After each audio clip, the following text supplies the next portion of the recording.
एक शहर में एक बहुत ज़्यादा मेहनत करने वाला, परिश्रमी, ईमानदार और सदाचारी लड़का रहता था।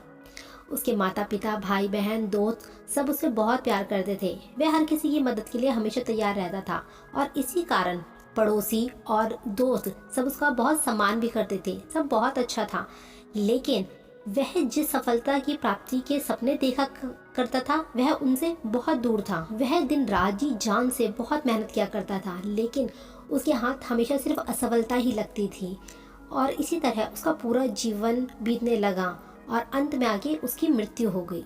उस लड़के ने अपने जीवन में बहुत ही अच्छे कर्म करे थे, इसलिए उसे स्वर्गलोक की प्राप्ति हुई। देवदूत उसे स्वर्ग लेकर जब पहुंचे तो वह लड़का स्वर्गलोक की सुंदरता को देखकर मंत्रमुग्ध हो गया और उसने देवदूत से पूछा कि आप मुझे कहाँ लाए हैं, ये कौन सा स्थान है। तब देवदूत ने कहा, ये स्वर्गलोक है। तुमने बहुत अच्छे कर्म करे हैं जो तुम्हें स्वर्गलोक में स्थान प्राप्त हुआ है। अब से तुम यहीं रहोगे। यह सुनकर वह लड़का बहुत खुश हो गया। देवदूत ने उसे वह घर दिखाया जहाँ पर उसके रहने की व्यवस्था की गई थी। वह घर इतना आलीशान था और बहुत ही ज़्यादा सुंदर था।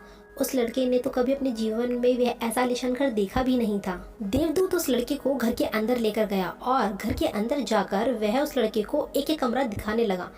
सारे कमरे एक से एक बढ़कर थे, बहुत ही सुंदर कमरे थे।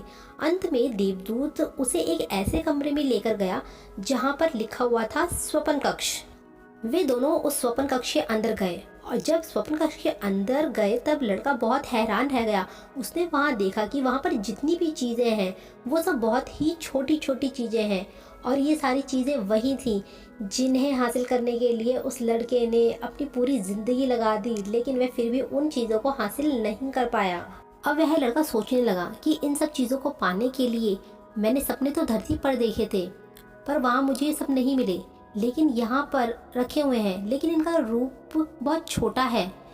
लड़का अपने जिज्ञासा पर नियंत्रण नहीं रख पाया और उसने देवदूत से पूछा कि ये सब चीज़ें ऐसे क्यों रखी हुई हैं, इनको रखने का कारण क्या है। तब देवदूत ने कहा, मनुष्य अपने जीवन में बहुत सारे सपने देखता है और उनके पूरे हो जाने की कामना भी करता है, लेकिन कुछ सपने ही होते हैं जिन्हें वह गंभीर रूप से देखता है और उन्हें पूरा करने का प्रयास भी करता है।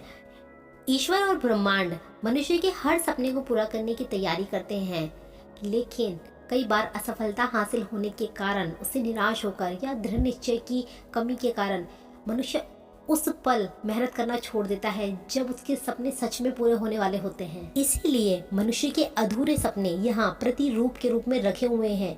तुम्हारे सपने भी यहाँ प्रतिरूप के रूप में रखे हुए हैं। तुमने अगर अंत समय तक हार नहीं मानी होती और प्रयास करते रहते तो ये सब चीज़ें तुम अपने जीवन में कब का प्राप्त कर चुके होते। लड़के को ये सारी बातें समझ में आ गई, उसे अपनी गलती का एहसास हुआ, लेकिन अब मृत्यु के बाद कुछ नहीं हो सकता। तो इस कहानी से हमें यह सीखने को मिलता है कि किसी भी सपने को पूरा करने की दिशा में काम करने से पहले दृढ़ निश्चय कर लें कि चाहे कितनी भी मुश्किलें क्यों ना आए, चाहे कितनी बार भी असफलता का सामना क्यों ना करना पड़े, अपने सपनों को पूरा करने की दिशा में तब तक प्रयास करते रहें जब तक वे पूरे नहीं हो जाते। अन्यथा समय निकल जाने के बाद यह मलाल रह जाएगा कि काश मैंने थोड़ा प्रयास और किया होता। अपने सपनों को अधूरा मत रहने दीजिए। दृढ़ निश्चय और प्रयास से उन्हें हकीकत में तब्दील करके ही दम लीजिए।